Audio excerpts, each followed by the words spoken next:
As for the investigation, at least 49 people are in custody one way or another. They are being questioned by the FBI, in some cases held by the Immigration and Naturalization Service.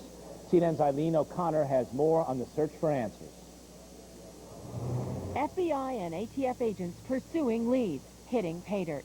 In custody, Zacharias Musawi, who came into the United States in February on a student visa for flight school. Picked up by the INS on August 17th for visa violation, he was still in custody when the attack on the World Trade Center began. Investigative sources say he may have been involved with associates of Osama bin Laden, including those involved in the attack. He has now been transferred to New York for questioning, where sources say he is not cooperating. Musawi was studying, according to sources, at this flight school in Oklahoma.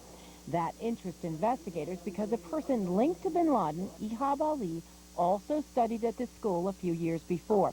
Testimony by government-protected witnesses at the trial of those accused in the bombing of U.S. embassies in Tanzania and Kenya indicated Ali trained at the Oklahoma school at the request of bin Laden to be a pilot in his private jet fleet.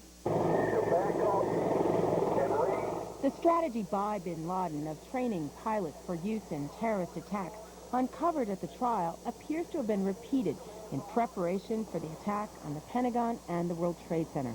Hani Hanjour, one of the dead suspected Pentagon hijackers, studied here in May at Freeway Airport in Bowie, Maryland, 25 miles from Washington, D.C. and the White House. Take a look inside just to get the general look and feel of this type of trainer. Hanjour wanted to rent a Cessna 172, says owner Marcel Bernard, but he needed to prove he was good enough and went up 3 times with 2 instructors. On the last flight, they made it clear to him that they felt that his overall proficiency was so poor that they were going to insist that he do a little more flying with us and get some additional training before they would allow him to rent our aircraft. Hanjour didn't come back, and while landing a Cessna is far different from landing a 757, Bernard says keeping it in the air isn't.